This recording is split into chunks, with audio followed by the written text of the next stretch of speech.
नमस्कार मित्रों, कारवां भारत के एक और एपिसोड में आप सभी का बहुत बहुत स्वागत। सुबह हुई है हमारी आज भी कसार देवी में।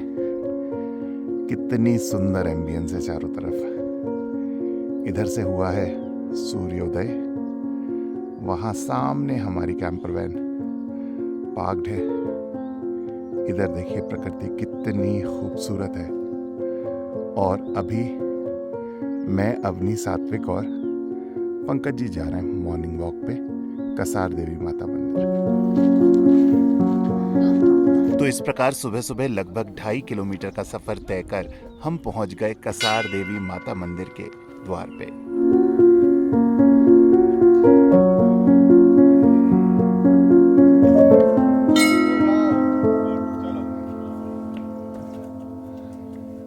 मित्रों, कसार देवी के आसपास वाला पूरा क्षेत्र वैन एलन बेल्ट है, जहां धरती के भीतर विशाल भूचुंबकीय पिंड है।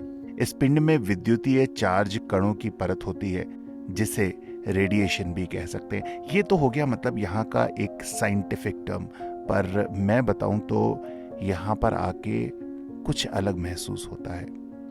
मतलब कुछ ऐसा जो आप शायद दैनिक जीवन में अपने मिस कर रहे होते हैं। जब यहाँ आते हैं तो हम जिस टर्म को शायद आनंद कहते हैं, वो आनंद की अनुभूति यहाँ पर अभी इस वक्त महसूस हो रही है।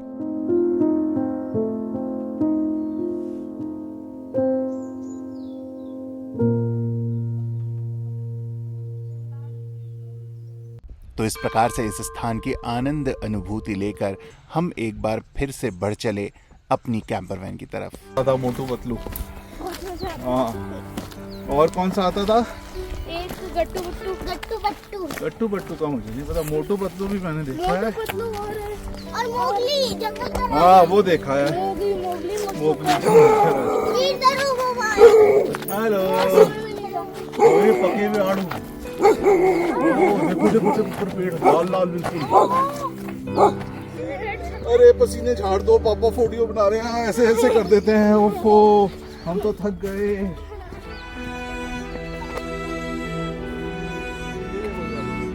तो चलिए जी, हम पहुंच चुके हैं। एक अच्छी वॉक कैसी हो गई पंकज जी? बहुत अद्भुत ही मजा आ गया।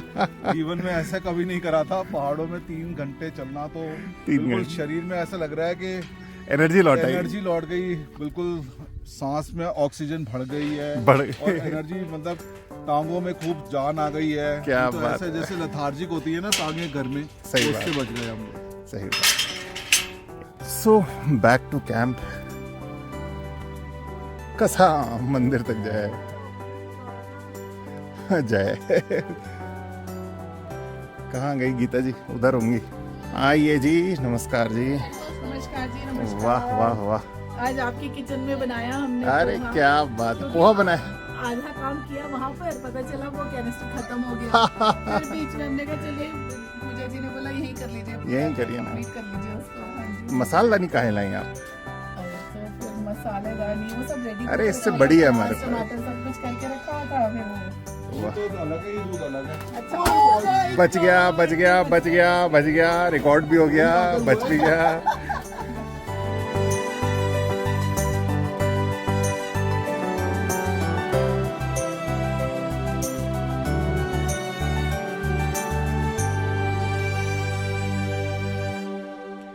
दोस्तों, ओवरलैंडिंग मोड पे सुबह के नाश्ते का भी अपना ही अलग आनंद होता है। हर गाड़ी में कुछ ना कुछ, गाड़ी क्यों कहूँ भाई, मतलब पहियों पे बने हर एक घर में कुछ ना कुछ बनता है। और फिर बहुत ही स्नेह के साथ, गपशप के साथ उस अल्पाहार को आनंदमय तरीके से हम सभी ने ग्रहण किया। ये लीजिए सैलेड। बेटे मैंने लिया हुआ है, फिर भी आप आए हो तो मैं एक ले लेता हूँ। कैमरा ले गया। Thank you. ये लीजिए। Thank you so much. Thank you. अब किसके पास चले? पापा के पास। पापा धन्यवाद जी। लाइए, पकड़ाइए। ये चाय के साथ पोहा बड़ा हाय हाय हाय हाय हाय। चाय और ले लीजिएगा नीता जी। चाय मिल जाए तो मजा ही आ जाए। थैंक यू यार, थैंक यू। ये सो इस प्रकार हम सभी ने अल्पाहार ग्रहण किया और अब बारी थी टैंक को फाइनली टेस्ट करने की। सो देखिए जी, अभी हमारी जो डीसी पंप हमने बनाया था उससे हमारा ओवरहेड टैंक ऑलमोस्ट भर चुका है। ये देखिए, ये है इसका ओवरफ्लो पाइप। तो यहाँ से ओवरफ्लो हो चुका है पूरा टैंक और अभी ये कहीं से भी लीक नहीं कर रहा है। सो ये देखिए, यहाँ से भी एकदम टाइट है। अपन इस ओर चलते हैं। यहाँ से भी कोई लीकेज नहीं है। एंड द लास्ट जॉइंट, यहाँ से भी कोई लीकेज नहीं है। तो सबसे पहले तो करते हैं मोटर बंद। सात्विक, मोटर बंद करिए। हाँ, तो देखिए जी, इस प्रकार से निरंतर जब हम किसी चीज के लिए प्रयास करते हैं तो अंततः सफलता मिलती है। तो अभी आंशिक सफलता तो हम इसे मान ही सकते हैं। शेष तो जब हम वापस मूव करेंगे, यहाँ से वापस इस पे भिन्न भिन्न प्रकार की हैमरिंग होगी, जब ये पहाड़ों पे गाड़ी जाएगी तो और बेहतर ढंग से ये टेस्ट हो पाएगा। बट आई होप, अगर आप में से कुछ लोग टेक्निकली इस चीज़ को जानते हैं कि एरलडाइट एक ऐसा सॉल्यूशन है, अगर दो चीज़ें आपने उससे जोड़ दी तो वो तभी अलग होंगी जब वो टूटेंगी। तो फिलहाल हमने जो पाइप के जॉइंट्स हैं उसको अंदर तक एरलडाइट से जोड़ा है कंप्लीटली, और मुझे नहीं लगता कि अब ये इतनी आसानी से लीक होने की स्थिति में आएगा। Anyways, thank you very much, मतलब हमारे इस पूरे पार्ट को देखने के लिए, किस प्रकार से हमने इस टैंक को रेक्टिफाई किया।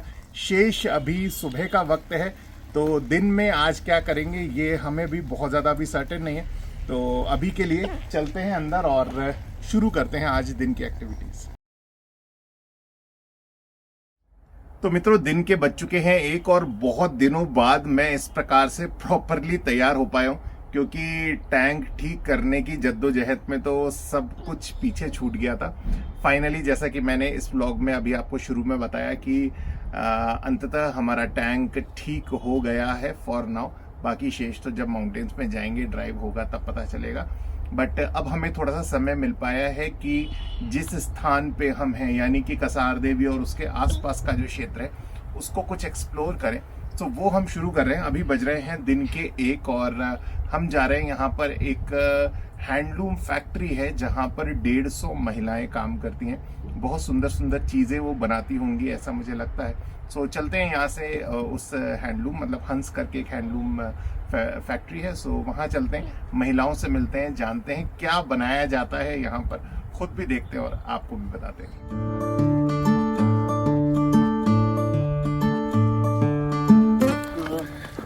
कर्नल साहब हैं जी, जो एज एन NGO अपना एक छोटा सा प्रोजेक्ट करते हैं यहाँ पे बच्चों को पढ़ाने का। ओके। तो इन लोगों के साथ ही इन्होंने एक स्पेस दे दी उनको कि आप बच्चों को पढ़ाइए। क्या बात। वो यहाँ पर कंप्यूटर्स और इस चीज़ को लेके गांव के बच्चों को थोड़ा एजुकेट करने की कोशिश करते हैं। प्लस साथ में उन्होंने गांव की एक लड़की ट्रेन की है, अच्छा, जो यहाँ बच्चों को डेली आगे बढ़ाती है। तो काफ़ी महीने होने जा रहे हैं। क्या बात। काफ़ी इंस्पिरेशन है, मतलब वो लोग। अरे वाह जी। सो इस परिसर में हमने सबसे पहले विजिट किया ये कंप्यूटर ट्रेनिंग इंस्टीट्यूट, जो एक रिटायर्ड कर्नल हैं वो चलाते हैं, और गांव के सैकड़ों बच्चों को वो निशुल्क कंप्यूटर शिक्षा दे के जो उन्नत तकनीक है उससे जोड़ रहे हैं। कंप्यूटर पे यहाँ क्या क्या सीखा आपने?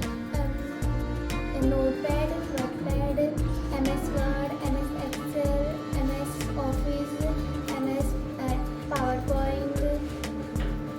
अरे वाह, सब कुछ आ गया ठीक से, क्या बात है। कंप्यूटर सेंटर विजिट करने के बाद अब बारी थी हैंडलूम विजिट करने की, जहां प्रवेश के बाद हम सबसे पहले पहुंचे एक फोटो गैलरी सेक्शन में, जहां पर कसार देवी के इतिहास से जुड़ी हुई बहुत सारी बातें जो हैं वो बताई गई थी। बहुत सारे दृश्य वहां पर थे जिनको देख के बहुत सारी जानकारी मिलती है। तो हमने उनको भी ग्रहण किया, मतलब उन बातों को भी पढ़ा, वहां से ग्रहण किया, और फिर हम आगे चले अब हैंडलूम फैक्ट्री देखने के लिए।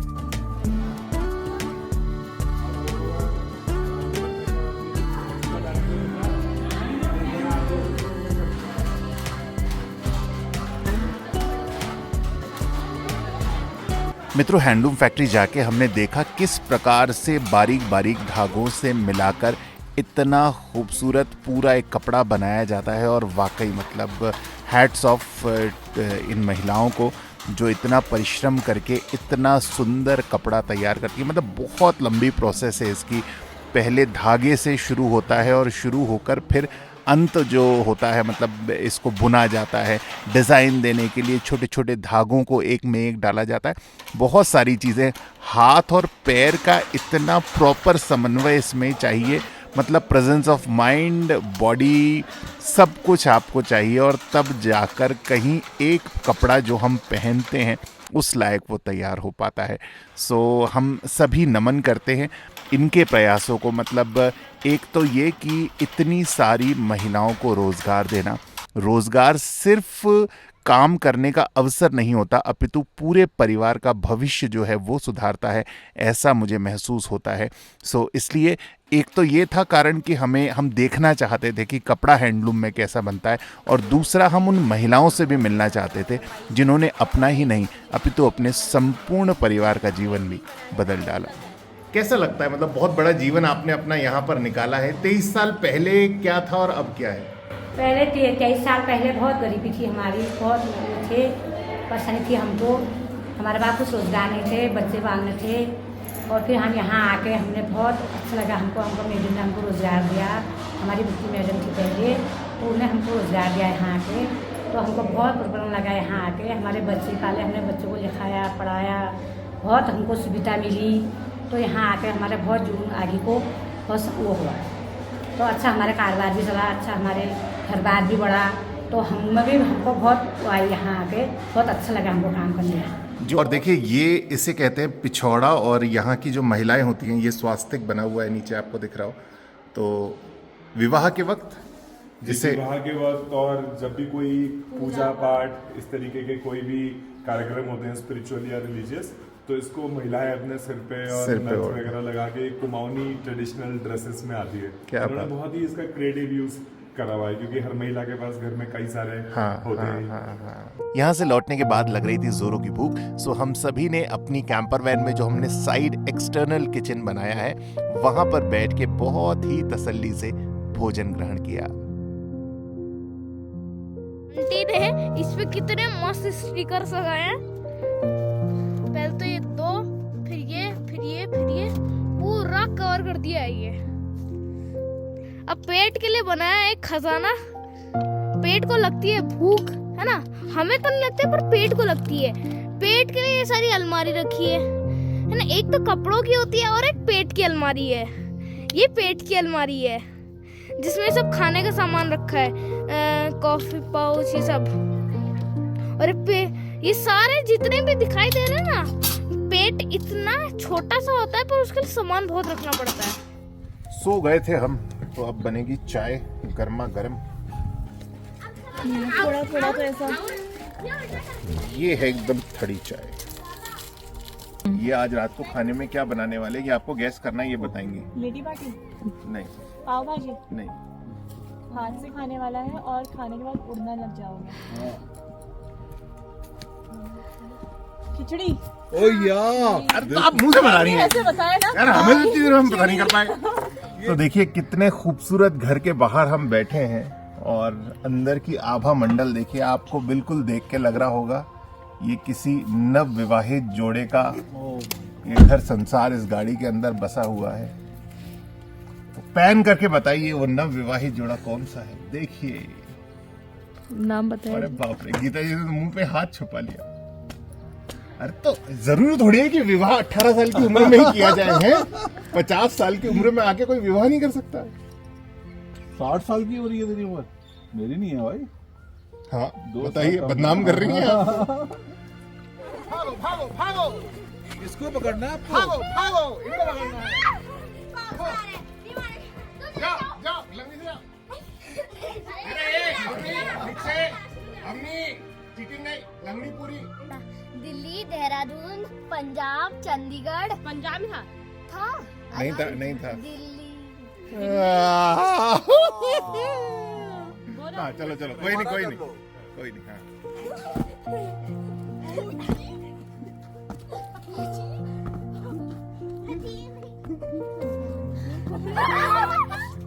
सो बच्चों के साथ खेलते खेलते घंटे कैसे बीत गए पता ही नहीं चला, और हो गई शाम।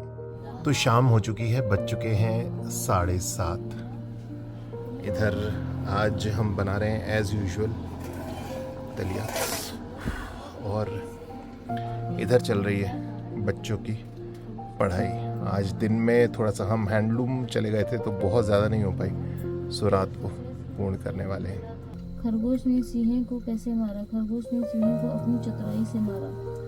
और आज का दिन मित्रों कुछ और मायने में भी विशेष था, क्योंकि आज था माता जी का 75वां जन्मदिन। सो हम सब ने मिलके इस खास दिन को बेहद खास तरीके से मनाया।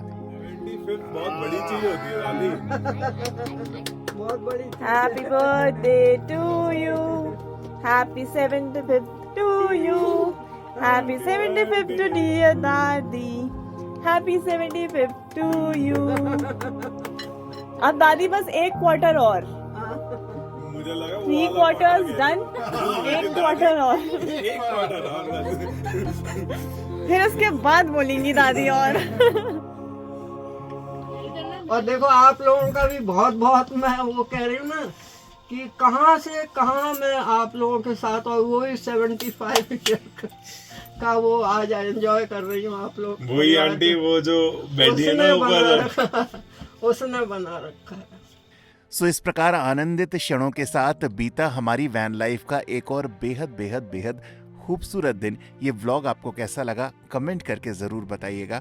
अपना ख्याल रखिएगा, स्वस्थ रहिएगा, खुश रहिएगा। शीघ्र आपसे कभी ना कभी मुलाकात होगी, ऐसी कामना करते हैं। जल्द मिलेंगे अगले व्लॉग में। नमस्कार।